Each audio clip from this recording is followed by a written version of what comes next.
In last 3 videos हम लोगों ने अभी तक जो भी कंसेप्ट्स डिस्कस किए, आई थॉट वो सारे कंसेप्ट्स को मर्ज करके let's understand that how we can pick a stock, उसका एंट्री एग्जिट कैसे हम लोग डिफाइन कर सकते हैं।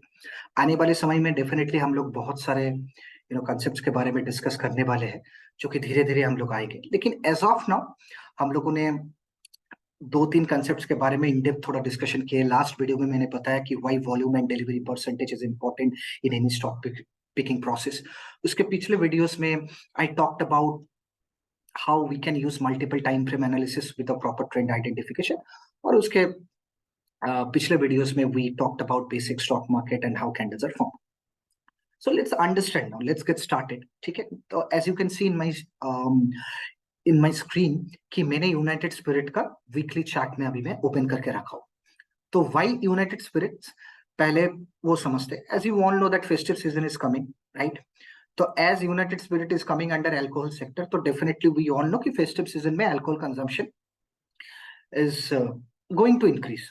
तो दैट डजंट मीन कि अल्कोहल सेक्टर का जितना सारे स्टॉक से हम लोग उसको बाई कर लेंगे, ऐसा बिल्कुल भी नहीं है। But this is one of the possibilities कि शायद अल्कोहल कंजम्पशन बढ़ सकता है फेस्टिव सीजन में, जनरली वी सी।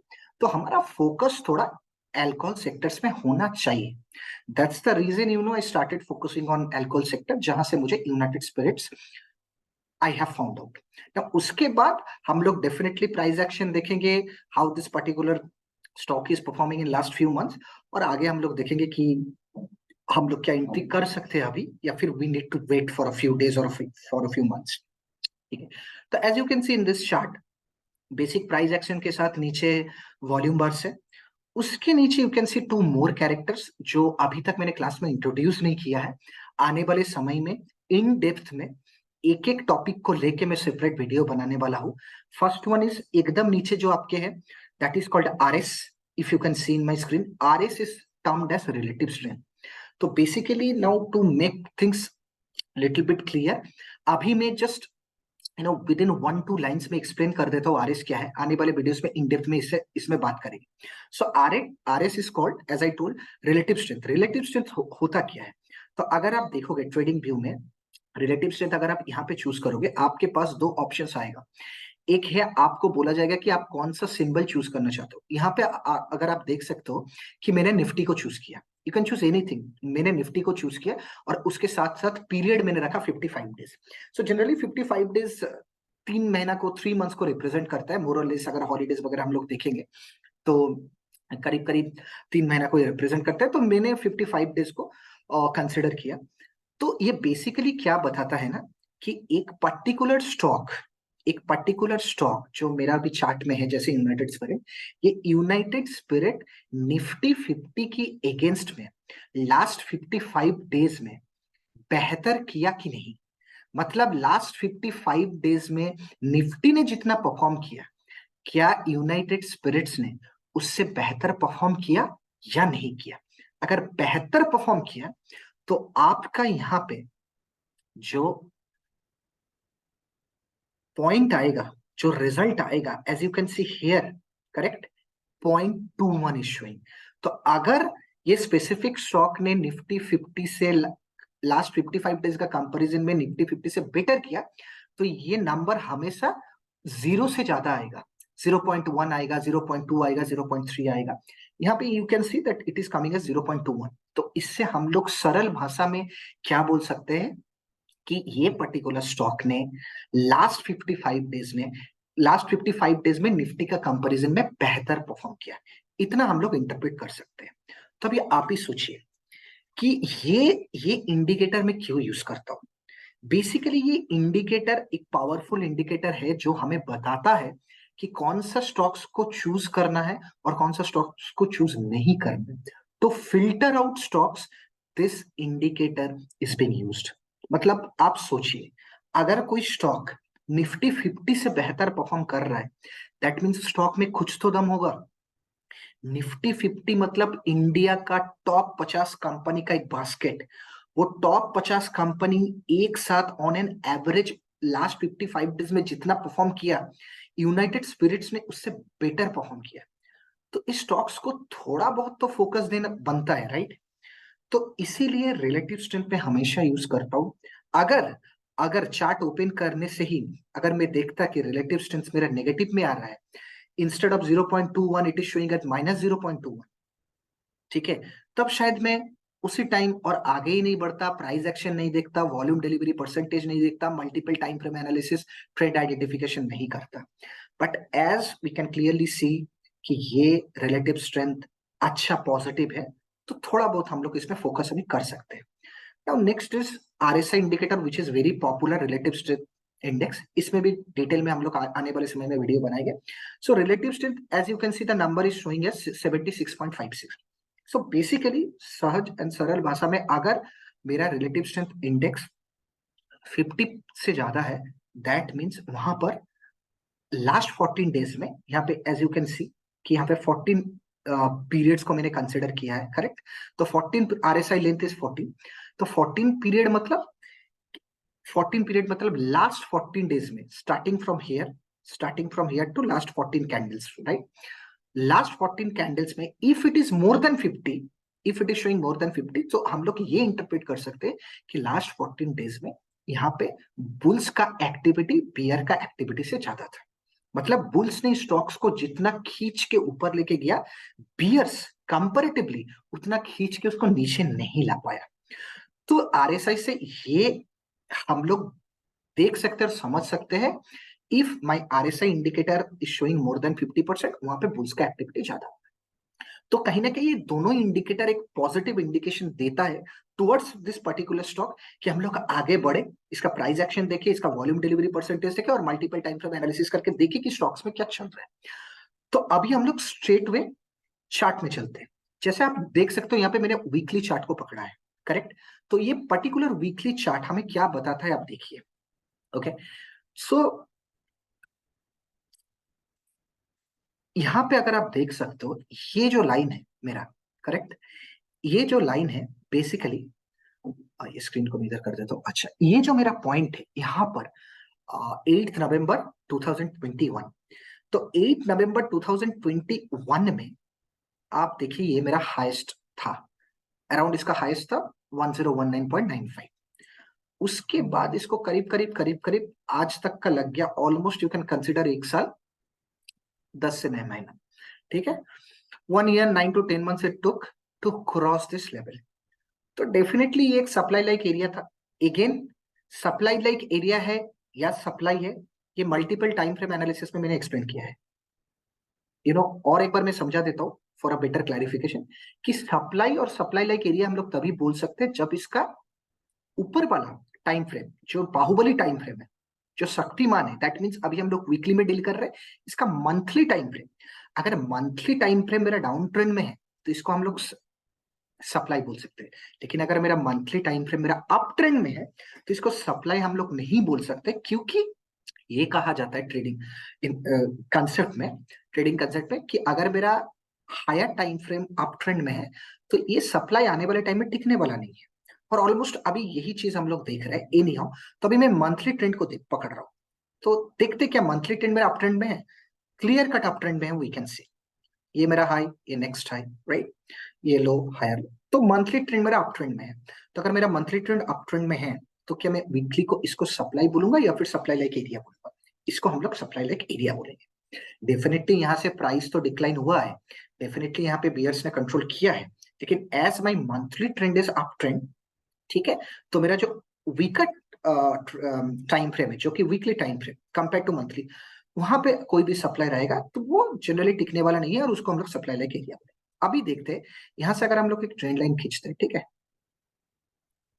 तो सॉरी, ठीक है, तो ये मैं बॉडी से खींचता हूँ, जो पर्टिकुलर ये बॉडी है को ऐसे, तो बेटर क्लैरिटी मिलेगा। So you can see, exact मैं नंबर नहीं दे रहा हूँ अभी, just to understand things. As you can see कि यहाँ पर आप देखिए, ये इस डे में 17 जुलाई 2023 इसने ये सप्लाई लेवल को, सप्लाई लाइक एरिया को ब्रेक किया। लेकिन ब्रेक तो किया, अच्छा खासा ब्रेक दिया, अच्छा खासा ब्रेक दिया, ऑलमोस्ट 1044, लास्ट ये यहाँ पे था 1019, अराउंड 20 to 21 पॉइंट से अपमूव था। लेकिन उसके नेक्स्ट वीक में क्या हुआ, बियर्स ने फिर से उसको खींच के कोशिश किया कि सप्लाई लाइक एरिया से नीचे लाने के लिए। लेकिन ब्यूटी देखिए, एग्जैक्टली ऑलमोस्ट वो सप्लाई लाइक एरिया से ही, अगर मैं स्क्रीन को थोड़ा बड़ा करता हूँ, ठीक है, स्क्रीन को थोड़ा अगर देखिए, अभी देखिए एग्जैक्टली नेक्स्ट वीक में जब बियर्स ने उसको खींच के नीचे उतारने का कोशिश किया और सप्लाई लाइक लेवल पे, सप्लाई लाइक एरिया से नीचे ले जाने का कोशिश किया, ब्यूटीफुली उसने यहीं से सपोर्ट ले लिया। इसका मतलब क्या है कि बुल्स अभी ये सप्लाई लाइक एरिया को डिमांड बनाने के लिए रेडी हो चुका है। यहाँ पे बुल्स का बहुत ही अच्छा कंट्रोल आ रहा है, बुल्स इसको इससे नीचे नहीं ले जाने दे रहे। इसका मतलब क्या है, यहाँ पे देख के हम लोग एंट्री करेंगे कभी भी नहीं। हम लोगों को अभी भी बुलिश सिग्नल चाहिए, जो अभी तक मुझे मिला नहीं। नेक्स्ट वीक का मैं कैंडल दिखाऊं, देखने जाऊं तो ये इनडिसिशन कैंडल है।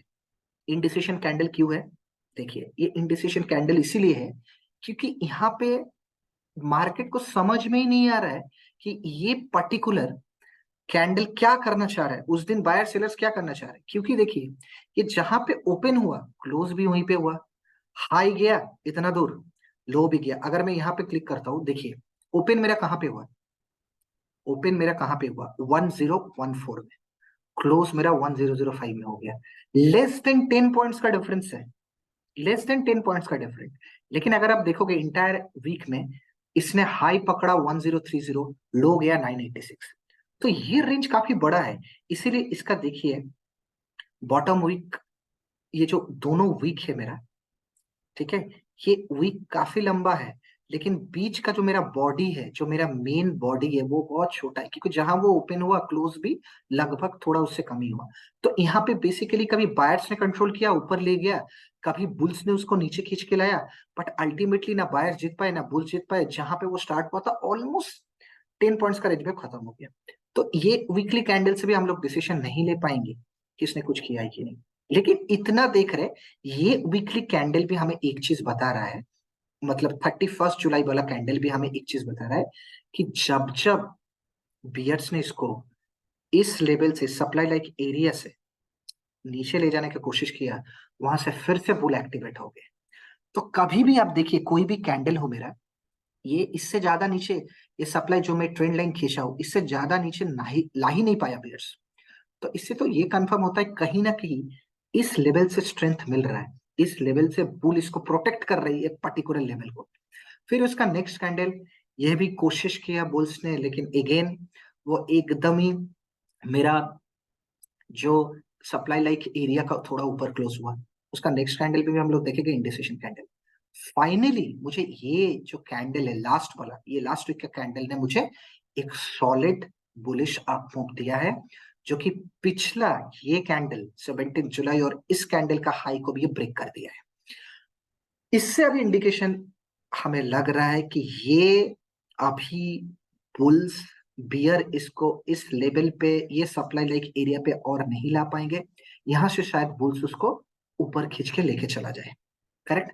तो अभी जब वीकली में हम लोग इसको आइडेंटिफाई किए, तो वीकली से अभी नेक्स्ट इसका जो लोअर टाइम फ्रेम है उसमें कन्वर्ट करते हैं डे में, और देखते हैं यहाँ पे कुछ मिल रहा है क्या। यहाँ पे देखिए कितना ब्यूटीफुली, यहाँ पे मेरा एक बुलिश इनगल्फिंग का, sorry bearish engulfing, bearish engulfing मतलब मेरा ग्रीन कैंडल को ये रेड कैंडल पूरा खा लिया। उसके बाद जनरली अगर आप कंसेप्ट देखोगे, बियरिश इनगल्फिंग होने के बाद जनरली स्टॉक थोड़ा डाउन मूव होता है, डाउन ट्रेंड पकड़ लेता है, नीचे थोड़ा जाता है। लेकिन यहाँ पे एज आई टोल्ड कि bulls are protecting this level, bulls are protecting this level. तो बुल्स बहुत ही कोशिश कर रहा है कि ये लेवल से ये नीचे ना जाए। बुल्स ने यहाँ पे प्रोटेक्ट किया और बहुत दिनों तक ये एक रेंज बाउंड हो गया। अगर आप देखोगे इस रेंज में ही रह गया ये पर्टिकुलर स्टॉक। करेक्ट, ये पर्टिकुलर रेंज में रह गया। उसके बाद ये रेंज में रहने के बाद अल्टीमेटली आज ये कहीं ना कहीं, आज ये कहीं ना कहीं थोड़ा बहुत इस लेवल को क्रॉस कर पाया है। ठीक है, तो अगर कल का हम लोग कैंडल देखेंगे बुलिश अप मूव दे रहा है तो definitely we can think of making an entry. तो ये यूनाइटेड स्पिरिट्स का ओवरऑल चार्ट है। लेकिन इसके साथ साथ अगर आप हम लोग वॉल्यूम बार को देखेंगे, जो लास्ट वीडियोस में हम लोगों ने डिस्कस किया, अगर मैं एक बार वीकली चार्ट में जाऊं और वीकली चार्ट में अगर मैं वॉल्यूम बार को कंसिडर करें, तो what we can see from here is, ठीक है, वॉल्यूम बार में आप देखिए क्या हो रहा है। क्या वॉल्यूम बार हम लोगों को कुछ इंडिकेशन दे रहा है? ऐसा अभी तक उतना मजा नहीं आया। जैसे यहाँ पे देखिए वॉल्यूम बार कितना high volume bars were created, right? तो यहाँ से इंडिकेशन मिल रहा था, लेकिन यहाँ पे मेरा ये कैंडल तो बहुत बड़ा हुआ, 9.98% का ग्रोथ है वन डे में। यहाँ पे अगर आप देखोगे 9.98%, ये कौन सा वीक है? 17 जुलाई। लेकिन उसका corresponding volume bars as such नहीं है। अगर मैं कंपेयर करूं प्रीवियस वॉल्यूम बार से, यहाँ पे आप देखिए वॉल्यूम बार्स, ये वॉल्यूम बार से लार्जर है, लेकिन यहाँ पे स्टॉक ग्रोथ कितना कम हुआ था। ये स्टॉक वीकली में बस 2% ही बढ़ा था, 2.35%, लेकिन इसका वॉल्यूम भी बहुत। तो इससे क्या मतलब कि भले ही 2.35% बढ़ा, लेकिन एक्टिविटी बहुत जम के हुआ है। लेकिन यहाँ पे भी वॉल्यूम बस उतना पॉजिटिव इंडिकेशन नहीं दे रहा है, उतना कॉन्फिडेंस हम लोगों को नहीं दे रहा है कि ब्रेकआउट तो इसने डेफिनेटली दिया है सप्लाई लाइक एरिया से, और रीटेस्ट करने के बाद भी फिर से ब्रेकआउट दिया। ये ब्रेकआउट किया, फिर से बियर्स उसको खींच के लाए, फिर से वो ऊपर जा रहा है। तो this is a very solid indication कि अपकमिंग डेज में अगर ओवरऑल मार्केट सारा कुछ सही चला तो ये शायद आपको दे सकता है। लेकिन इसका कोरिस्पॉन्डिंग अगर वॉल्यूम बार में देखो, उतना मुझे वॉल्यूम बार कॉन्फिडेंस नहीं दे रहा है। वॉल्यूम बार के साथ साथ लास्ट क्लास में हम लोग डिस्कस किए थे अबाउट आवर डिलीवरी परसेंटेज। तो अभी डिलीवरी परसेंटेज थोड़ा देखते हैं कि डिलीवरी परसेंटेज में क्या कुछ अच्छा इंडिकेशन मिल रहा है। तो यूनाइटेड स्पिरिट्स का मैं अगर ये वीकली में मैंने क्लिक किया है, वीकली का अगर मैं डिलीवरी परसेंटेज देखूं उतना खराब नहीं है, ठीक है। अगर आप देखोगे ये लास्ट वीक में 41.6% मेरा डिलीवरी परसेंटेज है, करेक्ट। तो ये जो परसेंटेज मेरा यहाँ पे अगर आप क्लिक करोगे तो आपको इंटायर वो डेटा शो करेगा कि what's happening there. So if you see that traded quantity is around 36,29,301, उसमें से डिलीवरी क्वांटिटी 41.6% है, around 15 lakh. At least still it is okay. अगर मैं और ज्यादा कॉन्फिडेंट होता अगर this delivery percentage would have been more than 50%, but फिर भी चलेगा। लास्ट वीक में it was more than 50%. So delivery percentage still it is okay for me. लेकिन वॉल्यूम बर्स अगर इसके साथ साथ, ये रीटेस्ट के साथ साथ अगर वॉल्यूम परसेंटेज मुझे वॉल्यूम बार्स अगर मुझे अच्छा और थोड़ा लार्जर मिलता तो मैं और डबल श्योर हो जाता अबाउट दिस आपको। बट एनी हाउ इसमें ये आपका वॉच लिस्ट में रहना चाहिए। ये स्टॉक यूनाइटेड स्पिरिट्स को वॉच लिस्ट में रखिए। As I told, festive season is also coming, there are high chances कि इसका सेल्स भी बढ़े और शायद आने वाले टाइम में ये आपको दे सकता है। But definitely it's your decision. आप समझ के अपने एडवाइजर के साथ बात करके, आपके जो भी फाइनेंशियल एडवाइजर है उससे बात करके कोई भी फाइनेंशियल डिसीजन लीजिए। ये सिर्फ और सिर्फ एजुकेशन पर्पस के लिए है, just to understand things and concept that how this works in market. Okay, now after United Spirits let's look at another chart. Lemon Tree को लेते हैं और देखते हैं लेमन ट्री होटल्स में क्या हो रहा है। अच्छा, लेमन ट्री का कहीं ना कहीं ये यहाँ पे भी हम लोगों को एक काइंड ऑफ यहाँ से एक शार्प डिक्लाइन देखा। शार्प डिक्लाइन देखने के बाद करीब करीब ये कब हुआ था, ऑलमोस्ट हम लोग कह सकते हैं कि एक साल तो नहीं है लेकिन 10 महीना पहले, 28 नवंबर। उसके बाद 10 महीना बाद कहीं ना कहीं ये ब्रेकआउट दिया। तो अगर इस लेवल को मैं पकड़ूंगा, ठीक है, कहीं ना कहीं इस लेवल को अगर मैं पकड़ता हूँ तो इस लेवल पे कहीं ना कहीं उसने अभी अभी अगेन ये हम लोग सप्लाई बोलेंगे कि सप्लाई लेके एरिया बोलेंगे, उसके लिए हम लोगों को क्या देखना होगा, इसका ऊपर वाला time frame, that means higher time frame हमें देखना है। वीकली का हायर टाइम फ्रेम क्या है? मंथली है। तो मंथली चार्ट में चलते हैं। मंथली चार्ट में देखते हैं, डेफिनेटली अप ट्रेंड में है, there is no doubt about it. तो इसको हम लोग डेफिनेटली सप्लाई नहीं बोल सकते, इसको सप्लाई लाइक एरिया जरूर बोलेंगे, करेक्ट, सप्लाई लाइक एरिया बोलेंगे यहाँ पे। लेकिन और एक इंटरेस्टिंग फैक्ट है जो मैं डिस्कस कर ही लेता हूँ। As I can see now, देखिए ये जो यहाँ से डिक्लाइन हुआ ना, ये डिक्लाइन आप बोलिए कैसा हुआ? एक शार्प डिक्लाइन है। क्या यहाँ पे इसने पैटर्न बनाया कुछ? I mean higher low, sorry lower high lower low बनाया? मतलब अगर मैं कैंडल से हट के यहाँ पे सिर्फ लाइन ले लेता हूँ, देखिए ये जो डिक्लाइन है ये स्ट्रेट आया ना, कोई ऐसे पैटर्न बना के जो जनरली मेरा अप ट्रेंड और डाउन ट्रेंड का पैटर्न होता है, क्या ये डाउन ट्रेंड पैटर्न बना? नहीं बना, ये शार्प स्ट्रेट डिक्लाइन हो गया। तो यहाँ पे कंसेप्ट आप लोगों को जानना बहुत जरूरी है। अगर कोई भी सप्लाई लाइक एरियस है या फिर डिमांड एरिया से मेरा शार्प डिक्लाइन या फिर शार्प अपमूव होता है, दैट मीन्स वहां पे बायर्स और सेलर्स का फाइट नहीं हुआ। अगर फाइट होता तो बियर्स इसको खींच के थोड़ा नीचे लाते, फिर बुल्स उसको खींच के थोड़ा ऊपर ले जाने की कोशिश करता। करेक्ट। तो ये बेसिकली कैसे बनता, ये अगर मैं ड्रॉ करने का कोशिश करूं। करेक्ट।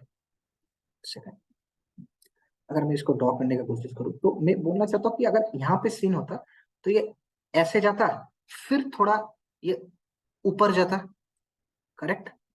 ये फिर थोड़ा ऊपर जाता, फिर वहां से थोड़ा नीचे लाता, फिर से ये इतना नीचे गया, सपोज करो ये फिर ऊपर आता। लेकिन यहाँ पे ये सीन नहीं, ये सीन क्यों नहीं हुआ, यहाँ पे ये शार्प डिक्लाइन हो गया। शार्प डिक्लाइन मतलब मेरा क्या हो रहा है, यहाँ पे बियर्स और बुल्स का फाइट नहीं हुआ, बियर्स ने स्ट्रेट वे कंट्रोल कर दिया। तो जहां पे बस फाइट नहीं हुआ ना, वहां पे आने वाले टाइम में जब फाइट बैक होगा, क्योंकि फाइट हुआ नहीं मतलब कोई कॉम्पिटिटर ही नहीं है, तो अब तो ऐसा हो गया कि एकदम गोलकीपर नहीं है, आपने सीधा जाके गोल मार दिया। तो जनरली अगर शार्प डिक्लाइन होता है तो आने वाले टाइम में जब बुल्स मैदान में आएंगे तो बुल्स इसको खींच के लेके जाएगा, वहां पे कंपटीशन होगा। तब आपको देखना है कि कंपटीशन में मेरा बियर्स कैसे परफॉर्म कर रहा है। कॉम्पिटिटर कुछ है ही नहीं तो सीधा जाके गोल मार दिया। ठीक है, तो ये बेसिक सा कंसेप्ट है, difference between a sharp decline हो रहा है या फिर मेरा डाउन ट्रेंड फॉर्मेशन है। ठीक है, अभी इससे आगे बढ़ता है। अभी इसका अगर मैं प्राइस एक्शन देखूं, प्राइस एक्शन में clear cut as I said earlier कि यहाँ से मेरा ये ब्रेकआउट दिया है। अगेन ब्रेकआउट देने के बाद, अगर देखिए ब्रेकआउट देने के बाद ये ऊपर गया, लेकिन फिर से यहाँ पे आप देखिए कि ये नेक्स्ट कैंडल जो है, ये इंडिसिशन कैंडल जो बना है, छोटा सा स्मॉल बॉडी और मेरा वीक, अपर वीक और लोअर वीक बहुत हाई।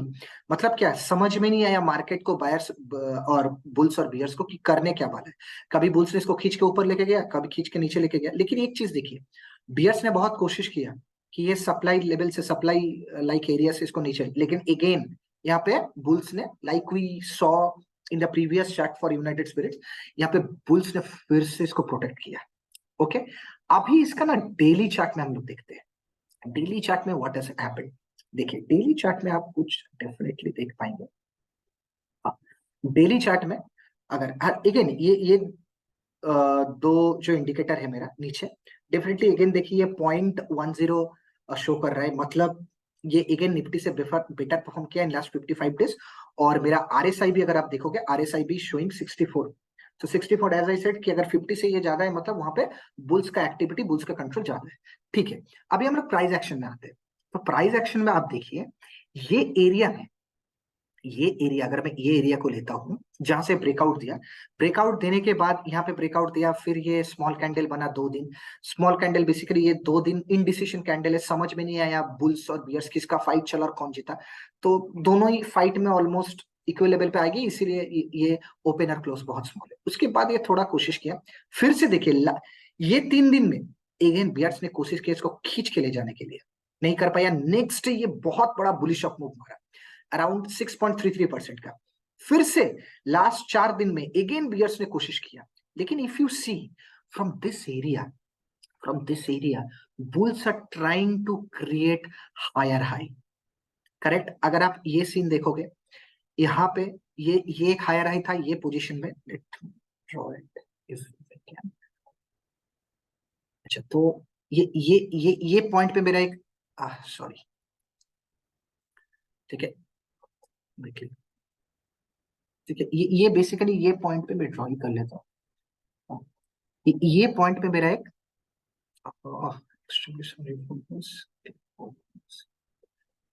मुझे ड्रॉ में आना होगा, क्लिक करना। ओके, सो ये पॉइंट पे मेरा एक हाई बना। करेक्ट, सॉरी लो बना। ये नेक्स्ट फिर से लो बना, ये लो मेरा इससे ऊपर है, फिर ये मेरा लो बन रहा है, ये ऊपर ऊपर ऊपर है। करेक्ट, तो आप अगर आप देखोगे ये कोशिश कर रहा है कि लोअर हायर लो बना बना के एक क्लियर कट यहाँ से अप मूव देने के लिए, पॉजिटिव अपट्रेंड बनाने के लिए। और उसका अगर हम लोग छोड़ भी देते, अगर नॉर्मली सिर्फ कैंडल्स और प्राइस एक्शन को आप समझोगे, यहाँ पे देखिए यहाँ पे ब्रेकआउट दिया है, बियर्स ने कोशिश किया, नहीं कर पाए, सस्टेन नहीं कर पाए, इससे नीचे लेके नहीं गए, बुल्स ने प्रोटेक्ट किया। फिर से ये candle solid bullish up move दिया। फिर से बियर्स ने इसको कोशिश किया नीचे, लेकिन इस बार यहीं पर दम तोड़ दिया उसने, यहीं पर दम तोड़ दिया, यहां तक भी नहीं लेके पाए, यहां तक भी ये सप्लाई लाइक एरिया तक भी नहीं खींच के ले पाए, जहां जहां पर लास्ट टाइम वो किए थे 29 अगस्त में। अगर 29 अगस्त और 5 सितंबर का कैंडल देखोगे तो इससे आपको समझ में जाएगा कि धीरे धीरे 5 सितंबर में, 29 अगस्त में बियर्स का जितना कंट्रोल था, 5 सितंबर में धीरे धीरे कंट्रोल कहीं ना कहीं खो रहा है। क्यों? क्योंकि यहाँ पे ये यहाँ तक रुक गया, उसके नेक्स्ट डे अगर ये खींच के नीचे लेके आता तो हम लोग बोल सकते थे ये बार बार रीटेस्ट कर रहा है, कहीं ना कहीं बुल्स और बियर्स में जबरदस्त फाइट हो रहा है। लेकिन आज का कैंडल ने कहीं ना कहीं ये प्रूव कर दिया कि फिर से bulls are again in control. यहाँ से इसको फिर से लेके तो आने वाले समय में शायद हम लोग देख सकते हैं कि अगर ये बुलिश अप मूव देखे, ये थोड़ा सा सॉलिड बुलिश अप ट्रेंड देखे, ये निकल सकता है। तो ये आज का डिस्कशन था कि कैसे कैंडल्स वॉल्यूम बर्स का, अगर इसका मैंने बात की, इस स्पेसिफिकली स्टॉक्स में अगर हम लोग देखें, volume bars is giving me a good indication, very positive indication. Why? अगर आप देखोगे, देखिए वॉल्यूम बर्स अच्छा खासा, मेरा जो प्रीवियस वॉल्यूम बर्स था इसके कंपैरिजन में मेरा अभी का जो ग्रीन वॉल्यूम बर्स है, they are getting increase, right? वो लार्जर वॉल्यूम बर्स है, जो कि पिछले स्टॉक्स में हम लोगों को ये क्लैरिटी नहीं मिल रहा था। पिछले स्टॉक्स में हम लोग देखे कि 9% 10% अप मूव हुआ है, लेकिन फिर भी कहीं ना कहीं वो वॉल्यूम बर्स में देख के मजा नहीं आ रहा था, वो बहुत ही छोटे छोटे वॉल्यूम बर्स थे। लेकिन यहाँ पे थोड़ा सीन उल्टा है, यहाँ पे अगर आप देखोगे वॉल्यूम बर्स पिछले दिनों का कंपैरिजन में बहुत ही अच्छा दे रहा है, और कंपेरेटिवली उसका जो रेड वॉल्यूम बर्स है, मतलब जहां से शार्प डिक्लाइन हुआ, वो वॉल्यूम बर्स बहुत ही छोटा छोटा है। तो इससे ये पता चल रहा है कि जब भी बुल्स कंट्रोल कर रहे हैं, बुल्स हेवीली ट्रेड कर रहे हैं, लेकिन जब भी बियर्स इसको कंट्रोल करने जा रहे हैं, बियर्स उतना हेवी मात्रा में इसको ट्रेड नहीं कर रहे हैं या फिर बेच नहीं पा रहे हैं, बहुत ही कम क्वांटिटी में वे कम मात्रा में बेच रहे हैं। तो इससे एक पॉजिटिव इंडिकेशन डेफिनेटली देता है। वॉल्यूम के साथ साथ क्विकली हम लोग एक बार इसका डिलीवरी क्वांटिटी भी देख लेते हैं कि डिलीवरी परसेंटेज क्या हो रहा है। वॉल्यूम बर्स तो यू कैन सी कि अच्छा है। तो अगर मैं लेमन ट्री ओपन करूँ, ओपन फॉर डिलीवरीज में मैं जाऊँ, तो डिलीवरीज में अगर आप देखोगे तो देखिए यहाँ पे डिलीवरी परसेंटेज अच्छा है, 53%, 66%, चलिए वो तो डाउन था उस दिन, ठीक है। यहाँ पे again 35%, not bad, not bad. तो एक बार वीकली देख लेते हैं, वीकली में क्या सीन है। वीकली में भी लास्ट वीक में देखिए, इससे क्या पता चल रहा है कि लास्ट वीक से पहले मेरा डिलीवरी परसेंटेज लेस देन 55% था, ठीक है। यहाँ पर भी आप देखिए इस वीक में 13 अगस्त टू 19 अगस्त ये करीब करीब 7.9% का मूव दिया, लेकिन मेरा डिलीवरी परसेंटेज वाज अराउंड 46%। लेकिन मतलब ये खराब नहीं है, डेफिनेटली खराब नहीं है, लेकिन उसका कंपैरिजन में अगर मैं लास्ट वीक का सिर्फ देखता हूँ, मेरा भले ही 0.4% का मूव हुआ है, अप मूव हुआ है, लेकिन डिलीवरी परसेंटेज मेरा 56। तो इससे क्या होता है, कॉन्फिडेंस और ज्यादा बिल्ड होता है कि कहीं ना कहीं इन्वेस्टर के अंदर, बायर्स के अंदर, बुल्स के अंदर कॉन्फिडेंस बढ़ रहा है, इसीलिए ये लोग इसको कैरी फॉरवर्ड कर रहे हैं नेक्स्ट डे के लिए। तो इन लोगों को लगता है, कहीं ना कहीं बुल्स को ये लगता है कि आने वाले समय में ये शायद आपको दे सकता है। तो आई गाइस, मैंने कोशिश किया कि लास्ट 3 वीडियोस में जो भी कंसेप्ट मैंने बताया आप लोगों को, उससे कैसे हम लोग कोई भी स्टॉक्स को एनालाइज कर सकते हैं, और उस बेसिस में हम लोग देख सकते हैं कि यहाँ पे कब एंट्री बन सकता है, कब एग्जिट बन सकता है। तो I hope you guys have liked my content, like my videos. I request, अगर आपको ये वीडियो अच्छा लगा तो प्लीज मेरे चैनल को लाइक कीजिए, सब्सक्राइब कीजिए, और आपके फ्रेंड्स के साथ जो कि स्टॉक मार्केट में नए आए हैं और सीखना चाहते हैं, तो उन लोगों के साथ डेफिनेटली शेयर कीजिए। आज के लिए फिलहाल इतना ही, फिर मिलते हैं नेक्स्ट वीडियो में। Thank you guys, take care.